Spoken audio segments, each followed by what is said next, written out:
Rádio Piauí.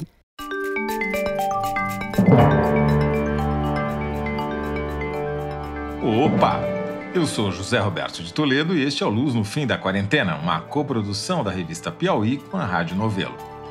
Você sabe que a gente infectou o canal do Foro de Teresina para discutir pesquisas científicas que estão ajudando a atravessar o túnel da pandemia. Hoje, nosso cientista residente, o biólogo Fernando Reinhardt, não apenas voltou, como vai nos contar sobre uma pesquisa muito importante que ele ajudou a fazer. É uma pesquisa pioneira na cidade de São Paulo para calcular quantos paulistanos já se infectaram com o SARS-CoV-2. Isso permite estimar quando a cidade atingiria a bendita imunidade de rebanho e a que preço, quantas vidas seriam perdidas para que isso acontecesse. Pelo resultado, pode custar muito, muito caro se o isolamento social continuar sendo relaxado como está. Fernando Reinhardt, dessa vez nós temos uma sensacional pesquisa da qual você faz parte, foi um dos idealizadores, uma pesquisa para tentar determinar em algumas regiões de São Paulo qual é a prevalência do vírus, do SARS-CoV-2. Explica para a gente então como é que foi feita essa pesquisa, em que lugar ela foi feita e qual que é o objetivo. Bom, essa pesquisa, o objetivo dela é tentar saber qual o número de pessoas na cidade que já foram infectadas pelo vírus. Para isso, nós escolhemos 3 distritos. Distrito de Morumbi, Bela Vista e Jardim Paulista, que são os distritos que têm mais casos, ou seja, mais casos notificados, mas tem muito poucas mortes. Daí 3 outros distritos, Pari, Belém e Água Rasa, que é onde tem o maior número de mortes, mas tem muito pouco caso, mortes por 100 mil habitantes, né? A ideia disso era que São Paulo é o lugar que é o epicentro da pandemia no Brasil e a gente queria ir em São Paulo nos distritos que a gente achava, que os dados indicavam que tinham mais casos, tá certo? Então, a estimativa desse estudo, a ideia dela é que você consiga saber qual o nível de prevalência da infecção no lugar que a infecção está mais adiantada. Esse era o objetivo do estudo. E por coincidência, os 3 onde tem mais casos são distritos onde moram pessoas mais ricas e os 3 onde tem mais mortes são bairros, não tem favela, mas tem muito cortiço, gente mais pobre. Exatamente, e nesses bairros onde tem as pessoas mais pobres, essas pessoas praticamente não são testadas, por isso que não tem casos, né? Enquanto que numa região rica, por exemplo, você tem 600 casos com 18 mortes. Agora, vocês tiveram vários problemas de coleta, foi um drama isso daí, né? Explica pra gente como é que era feita a pesquisa e quais os problemas que vocês enfrentaram. Bom, para você ter uma pesquisa totalmente aleatória desse tipo, você não pode ter nenhum viés. Para você não ter nenhum viés, dentro do distrito você escolhe as ruas que você vai estudar. Escolhe ou sorteia? Você sorteia as ruas. Aí nas ruas, você vai lá, faz um levantamento de todas as casas e você sorteia a casa que você vai amostrar. Aí você bate na porta da casa e fala lá, tem 3 pessoas dentro da casa. Você vê, se eles toparem participar, etc., você sorteia entre os 3 quem tem que doar sangue. Só pode ser esse sujeito. E é agulha na veia, entendeu? É sangue venoso, é como se estivesse fazendo um exame de sangue clássico. Tira uma ampola, né? Tira uma ampola daquelas, então vai um técnico do laboratório e um técnico do Instituto de Pesquisa. Todo mundo paramentado que nem astronauta. Que nem astronauta, eram 30 equipes que passaram 8 dias visitando todas essas residências, né? A gente visitou 1.152 residências nesses distritos e conseguimos coletar em 296 residências. Uma parte grande dessas residências a gente não conseguiu entrar, ou porque eram prédios, o porteiro não deixa nem você conversar com ninguém dentro, ou porque não tinha ninguém, está todo mundo viajando, ou porque as pessoas estão morrendo de medo.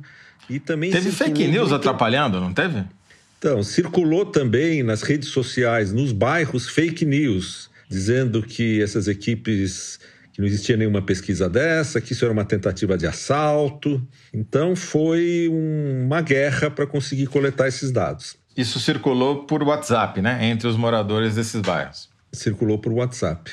No fim dessa história toda, nós conseguimos coletar 296 residentes. E quando o residente, a pessoa que foi sorteada, topava participar, a gente perguntava se os coabitantes também queriam participar. Se eles quisessem, porque isso aumenta a amostra e porque permite você estudar a contaminação dentro da casa, né? Aí nós coletamos mais 224 coabitantes. Então, no total, a gente já coletou 520 amostras de sangue nesses 8 dias. Essas 520 amostras foram para o laboratório e foram processadas lá para saber se elas tinham anticorpos contra o vírus SARS-CoV-2. Deixa eu te interromper, porque a pergunta agora que todo mundo vai fazer é a seguinte: mas esse teste, ele é confiável? Qual o grau de precisão dele? Então, uma das dificuldades que a gente teve para fazer essa pesquisa é que a gente só queria começar quando a gente tivesse um teste absolutamente confiável, não desses testes rápidos. Porque quando você tem um teste que não pega todo mundo, você fica em dúvida, tem uns problemas estatísticos no resultado, né? Esse nosso teste, quando a pessoa passou 19 dias de que ela teve os primeiros sintomas, ele pega mais de 99,5% dos casos. Então é um teste, a gente fala que é mais do que 99,5%, porque nos estudos que foram feitos com esse teste na Ásia, deu 100%. Então é mais do que 99,5%. Né? Aí nós pegamos essas 520 amostras, submetemos aos testes e descobrimos que 27 pessoas das 520, escolhidas totalmente ao acaso, essas 520, tinham tido contato com o vírus, que dá uma prevalência de 5,19%. Quer dizer, na média desses 6 distritos, 5,2%, vamos arredondar, por cento das pessoas, não tem mais o vírus, tem o anticorpo que indica que ela teve o vírus, sei lá, 20 dias atrás, né? Exatamente. Então, como esses 3 distritos de São Paulo têm aproximadamente 350 mil habitantes, e você imagina que 5,20 deles já tiveram a doença, isso quer dizer que 18.300 pessoas nesses distritos já foram infectadas pelo SARS-CoV no passado. Cruza isso com o dado oficial? Então, quando você compara esse número com os números oficiais da vigilância epidemiológica do município, esse número é 12 vezes maior. Ou seja... 12 vezes. 12 vezes maior. Então, é menos de 10% de todos os casos de infecção que existiram nesses distritos acabaram nas estatísticas oficiais.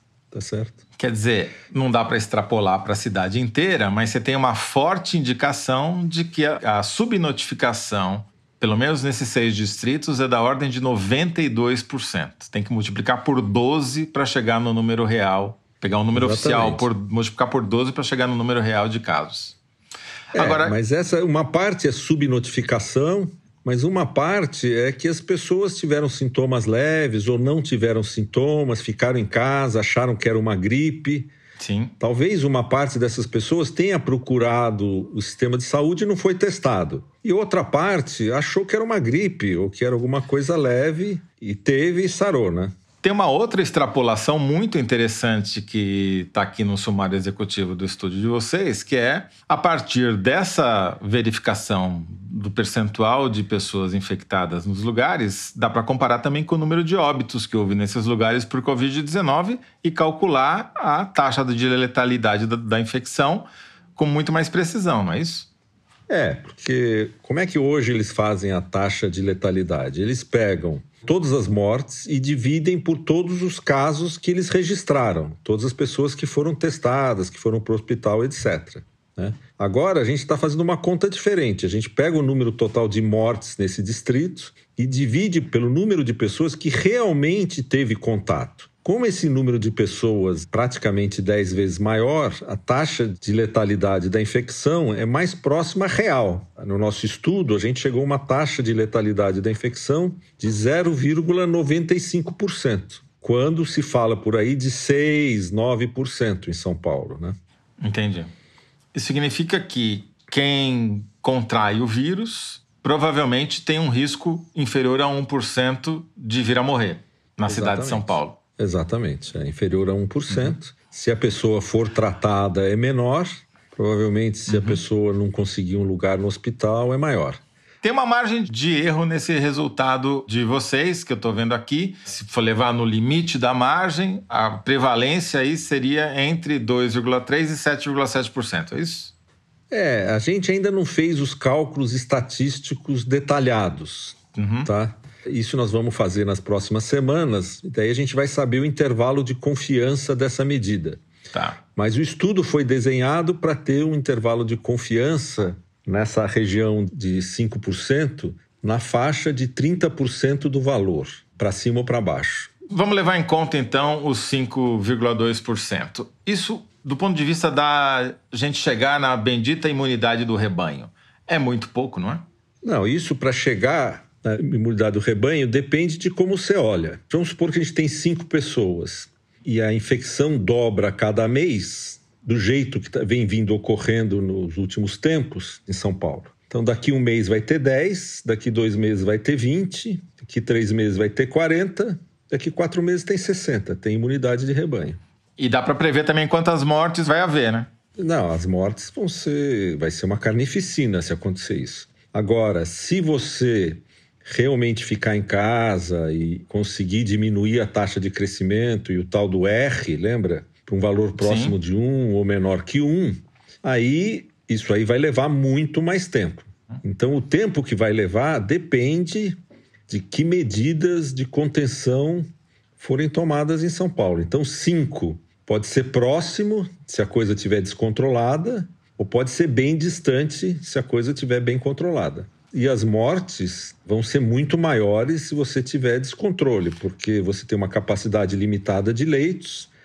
Tudo que sobe acima dessa capacidade de leitos tem uma chance muito maior de morrer, né? Quer dizer, sem levar em conta o problema da superlotação das UTIs, levando em conta essa taxa aqui de quase um pouquinho abaixo de 1% de letalidade, significa que se a gente tivesse 60% da população de São Paulo contaminada, 60% de 10 milhões, 6 milhões. Na verdade, 6 milhões e 600. 1% disso... Vai faltar caixão e vai faltar cemitério, né? 1% de 6 milhões são 60 mil pessoas. Exatamente. Quer dizer, é mais do que um Itaquerão lotado. Exatamente, Fernando, e agora? E o próximo passo? O que vocês vão fazer? Bom, o próximo passo, isso era um piloto, a gente aprendeu bastante com o piloto, porque o objetivo mesmo é medir isso na cidade inteira, ter um número médio para a cidade inteira, talvez dividido entre a parte mais pobre da cidade e a parte mais rica, a cada mês. O plano agora é dia 10 de junho, a gente volta à rua para coletar de novo. Tá. A minha esperança é que todos os porteiros de São Paulo assistam ao nosso podcast, entendeu? Porque daí eles vão deixar a gente entrar. Muito bom. Vamos ver se isso vai acontecer. Espalhe para todos os porteiros que você puder aí, ouvinte. Então, no total, deve ter mais de 150 pessoas envolvidas no estudo. É uma operação de guerra para você descobrir um número. Sim. Enorme operação para falar 5,19. Para fazer para a cidade inteira, esse número provavelmente vai aumentar, né? Eu acho que não vai aumentar muito, não, porque a gente vai dar uma melhorada no desenho do estudo.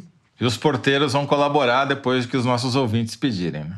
Exatamente, os porteiros vão ajudar muito, eles são extremamente importantes nesse estudo. É o primeiro estudo de soroprevalência na cidade de São Paulo, né? Então é a primeira vez que a gente tem um número real do que está acontecendo na pandemia. Então foi muito divertido passar esses meses aqui entre gravar podcast e organizar esse estudo aqui. Vocês achavam que ele estava aqui só lendo o paper acadêmico, mas ele estava produzindo um paper acadêmico, mal sabiam vocês. Fernando Reinhart, muito obrigado e boa sorte aí na próxima rodada, né? Tá legal. Obrigado, Toledo. Forte abraço. Tchau, tchau. Este foi Fernando Reinhart, professor titular de Bioquímica da Universidade de São Paulo e cientista residente aqui do nosso podcast. O time responsável por essa pesquisa que o Fernando mencionou é composto, além dele, por Beatriz Tess, professora da Faculdade de Medicina da USP, Maria Cecília Porto Alves, da Secretaria da Saúde de São Paulo, e por Celso Granato, Edgar Risati e Maria Carolina, do Grupo Fleury, além de Márcia Cavallari, do Ibope Inteligência. O Luz no Fim da Quarentena é uma coprodução da revista Piauí com a Rádio Novelo. A coordenação e edição deste programa são de Paulo Scarpim, da Evelyn Argenta, da Cláudia Holanda e do Vitor Hugo Brandalize. A identidade sonora é da Mari Romano. Quem finaliza o programa é o João Jabassi. E a coordenação digital é da Kellen Moraes. Yasmin Santos e Emily Almeida fazem a distribuição nos tocadores e nas redes sociais. A identidade visual é da Paula Cardoso e o Motion Graphics é da Renata Buono. Eu sou o José Roberto de Toledo. Até o próximo episódio. Tchau!